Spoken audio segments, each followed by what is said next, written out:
Hello बच्चों, मैं Usha Sharma, Victoris international school Atrauli Aligarh से। आज हम क्लास 9th में गद्य खंड में चैप्टर 2 लहासा की ओर की रीडिंग करते हैं। ओके, यस देखिए बेटा। यस, इस पाठ में लेखक ने बेटा तिब्बती समाज की परंपराओं से अवगत कराया है।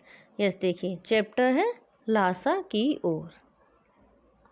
यस देखिए, वह नेपाल से तिब्बत जाने का मुख्य रास्ता है।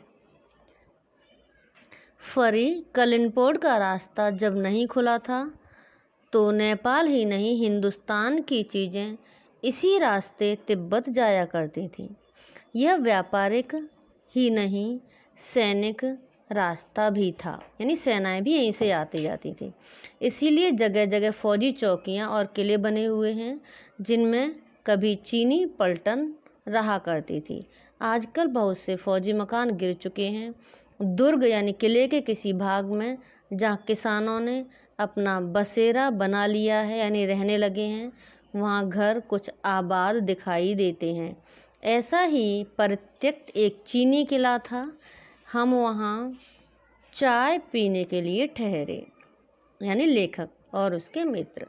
तिब्बत में यात्रियों के लिए बहुत ही तकलीफ़ें हैं, यानी यात्रा करना बड़ा मुश्किल है, और कुछ आराम की बातें भी।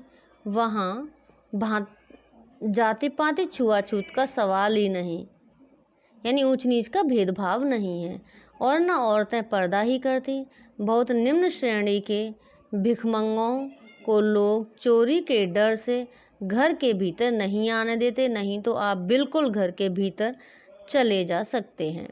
चाहे आप बिल्कुल अपरिचित हों, तब भी घर की बहू या सासू को अपनी झोली में से चाय दे सकते हैं। वह आपके लिए उसे पका देगी। मक्खन और सोडा नमक दे दीजिए।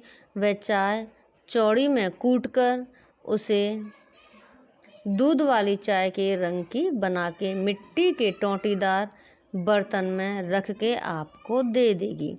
यदि बैठक की जगह चूल्हे से दूर है और आपको डर है कि सारा मक्खन आपकी चाय में नहीं पड़ेगा, तो आप खुद जाकर चौड़ी में चाय मथ कर ला सकते हैं, यानी खुद भी बना सकते हैं। चाय का रंग तैयार हो जाने पर फिर नमक मक्खन डालने की ज़रूरत होती है। परित्यक्त चीनी किले यानी त्यागा हुआ, परित्यक्त होता त्यागा हुआ। चीनी किले से जब हम चलने लगे तो एक आदमी राहदारी मांगने आया। हमने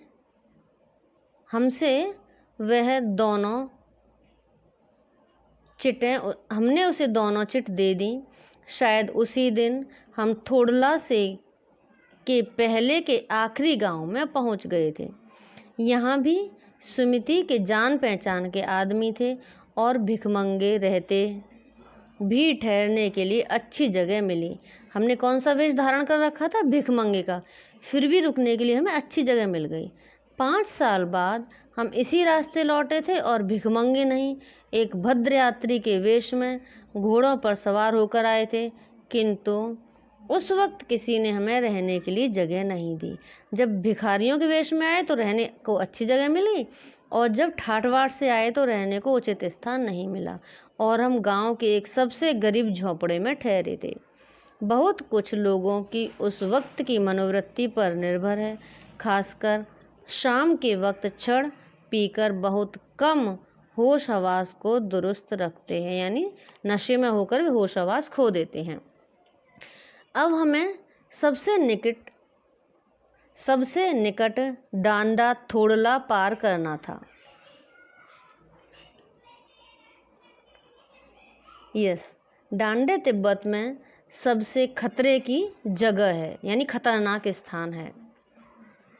16-17 हजार फीट की ऊंचाई होने के कारण उनके दोनों तरफ मीलों तक कोई गांव गिराव नहीं होते। नदियों के मोड़ और पहाड़ों के कोनों के कारण बहुत दूर तक आदमी को देखा नहीं जा सकता। डाकुओं के लिए यही सबसे अच्छी जगह है, यानी यहाँ डाकू छिप जाया करते हैं। तिब्बत में गांव में आकर खून हो जाए तब तो खूनी को सजा भी मिल सकती है, लेकिन इस निर्जन स्थान में मरे हुए आदमी के लिए कोई परवाह नहीं करता। जहाँ कोई रहता नहीं, निर्जन है, वहाँ कोई मर भी जाए तो किसी को उसकी फिक्र नहीं रहती। सरकार खुफिया विभाग और पुलिस पर उतना खर्च नहीं करती और वहाँ गवाह भी तो कोई नहीं मिल सकता। डकैत पहले आदमी को मार डालते हैं, उसके बाद देखते हैं कि कुछ पैसा है कि नहीं। हथियार का कानून न रहने के कारण यहाँ लाठी की तरह लोग पिस्तौल बंदूक लिए फिरते हैं। क्या लेके फिरते हैं? लाठी और बंदूक। डाकू ये जान से न मारे तो खुद उसे अपने प्राणों का खतरा रहता है। गांव में हमें मालूम हुआ कि पिछले ही साल थोड़ला के पास खून हो गया। शायद खून की हम उतनी परवाह नहीं करते क्योंकि हम भिखमंगे थे और जहाँ कहीं वैसी सूरत देखते टोपी उतार जीभ निकाल कुची कुची लाद कर कुची कुची एक पैसा कहते भीख मांगने लगते। यानी किसी को देखते हमें से कि कोई डाकू है तो हम क्या कहते, पूरे ही भिखारी के रूप में आ जाते और पैसा मांगने लगते। लेकिन पहाड़ की ऊंची चढ़ाई थी, पीठ पर सामान लाद कर कैसे चलते और अगला पड़ाव 16-17 मील से कम नहीं था। मैंने सुमति से कहा कि यहाँ से लणकौर तक के लिए 2 घोड़े कर लो, सामान भी रख लेंगे और चढ़े चलेंगे। दूसरे दिन हम घोड़ों पर सवार होकर ऊपर की ओर चले। डांडे से पहले एक जगह चाय पी और दोपहर के वक्त डांडे के ऊपर जा पहुँचे। हम समुद्र तल से 17-18 हजार फीट ऊंचे खड़े थे। हमारी दक्षिण तरफ पूर्व से पश्चिम की ओर हिमालय के हजारों श्वेत शिखर चले गए थे, यानी सफ़ेद पर्वत बर्फ से ढके हुए। भीटे की ओर दिखने वाले पहाड़ बिल्कुल नंगे, न वहाँ बर्फ़ की सफ़ेदी न किसी तरह की हरियाली थी। उत्तर की तरफ बहुत कम बर्फ़ वाली चोटियाँ दिखाई पड़ती थीं। सर्वोच्च स्थान पर डांडे के देवता का स्थान था, जो पत्थरों के ढेर, जानवरों के सींगों और रंग बिरंगे कपड़ों की झाड़ियों से सजाया गया था। शायद 2-1 और सवार साथी हमारे साथ चल रहे थे। मेरा घोड़ा कुछ धीमे चलने लगा। मैंने समझा कि चढ़ाई की थकावट के कारण ऐसा कर रहा है और उसे मारना नहीं चाहता था। धीरे धीरे वह बहुत पिछड़ गया और मैं दोकने वक्त सो की तरह अपने घोड़े पर झूमता हुआ चला जा रहा था। जान नहीं पड़ता था कि घोड़ा आगे जा रहा है या पीछे, यानी धीमे धीमे चल रहा था, बहुत धीमे। जब मैं जोर देने लगता तो वह और सुस्त पड़ता। एक जगह 2 रास्ते फूट रहे थे। मैं बाएं का रास्ता ले 1.5 मील चला गया, यानी रास्ता भटक गया। आगे घर में पूछने से पता लगा कि लनकौर का रास्ता दाहिने वाला था। फिर लौटकर उसी को पकड़ा। 4-5 बजे के करीब मैं गांव से मील भर पर था तो सुमति इंतजार करते हुए मिला। मंगोलों का मुंह वैसे ही लाल होता है और अब तो वह पूरे गुस्से में थे। उन्होंने कहा, मैंने 2 टोकरी कंडे फूंक डाले, 3-3 बार चाय को गर्म किया। मैंने बहुत नरमी से जवाब दिया, लेकिन मेरा कसूर नहीं मित्र, देख नहीं रहे कैसा घोड़ा मुझे मिला है। मैं तो रात तक पहुंचने की उम्मीद रखता था।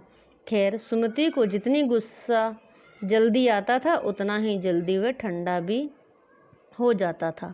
लनकौर में वह एक अच्छी जगह पर ठहरे थे। यहाँ भी उनके अच्छे यजमान थे।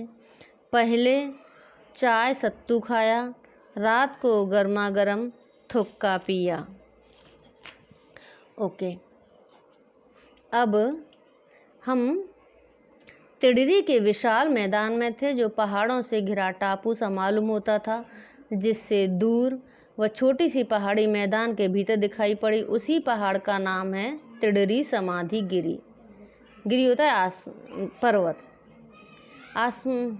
आसपास के गांव भी सुमति के कितने ही यजमान थे, यानी उनके गांव में भी जो आसपास गांव थे उनके यजमान रहते थे कई।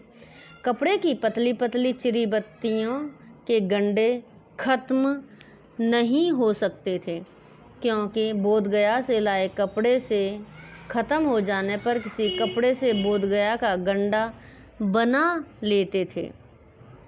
वह अपने यजमान के पास जाना चाहते थे। मैंने सोचा यह तो हफ्ता भर उधर ही लगा देंगे।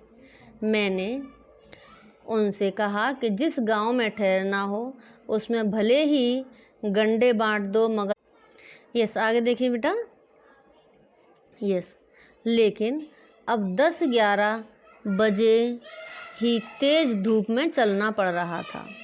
तिब्बत की धूप भी बहुत कड़ी मालूम होती थी, यानी तेज थी। यद्यपि थोड़े से भी मोटे कपड़े पहनते सिर को ढाक लें तो गर्मी खत्म हो जाती। आप 2 बजे सूरज की ओर मुँह करके चल रहे हैं। ललाट धूप से जल रहा है, यानी माथा धूप से जल रहा है, और पीछे का कंधा बर्फ हो रहा है, यानी पीछे से ठंडक आ रही है और आगे धूप की तेज किरणें। फिर हमने पीठ पर अपनी अपनी चीज़ें ला दी, डंडा हाथ में लिया और चल पड़े। यद्यपि सुमति के परिचित तिडरी में भी थे, लेकिन वह एक और यजमान से मिलना चाहते थे, इसलिए आदमी मिलने का बहाना कर शेखर विहार की ओर चलने के लिए कहा। तिब्बत की जमीन बहुत अधिक छोटे बड़े जागीरदारों में बटी है। इन जागीरों का बहुत ज़्यादा हिस्सा मठों विहारों के हाथ में है। अपनी अपनी जागीरों में हर एक जागीरदार कुछ खेती खुद भी करता है, यानी कुछ बंटवारे भी देता है, कुछ खुद करता है, जिसके लिए मजदूर बेगार में मिल जाते हैं। खेती का इंतज़ार देखने के लिए वहाँ कोई भिक्षु भेजा जाता है जो जागीर के आदमियों के लिए राजा से कम नहीं होता। शेखर की खेती के मुखिया भिक्षु बड़े भद्र पुरुष थे। वह बहुत प्रेम से मिले। हालांकि उस वक्त मेरा भेष ऐसा नहीं था कि उन्हें कुछ भी ख्याल करना चाहिए था। यहाँ एक अच्छा मंदिर था जिसके कंजूर की हस्तलिखी 103 पोथियाँ रखी हुई थीं। मेरा आसन भी वहीं लगा। वह बड़े मोटे कागज़ पर अच्छे अक्षरों में लिखी हुई थी। एक एक पोथी 15-15 शेर से कम नहीं रही होगी। सुमति ने फिर आसपास अपने यजमानों के पास जाने के बारे में पूछा। मैं अब पुस्तकों के भीतर था, यानी पूरा खो चुका था पुस्तकों में, इसलिए मैंने उन्हें जाने के लिए कह दिया। दूसरे दिन वह गए। मैंने समझा था 2-3 दिन लगेंगे, लेकिन वह उसी दिन दोपहर बाद चले आए। तिडरी गांव वहां से बहुत दूर नहीं था। हमने अपना अपना सामान पीठ पर उठाया और भिक्षु नमसे से विदाई लेकर चल पड़े। यस बेटा, ये चैप्टर आपका कंप्लीट हो गया। क्वेश्चन आंसर आपने कर लिए होंगे, नहीं किए हैं तो आप मुझे मैसेज कर दीजिए। ओके, सो बाय बेटा।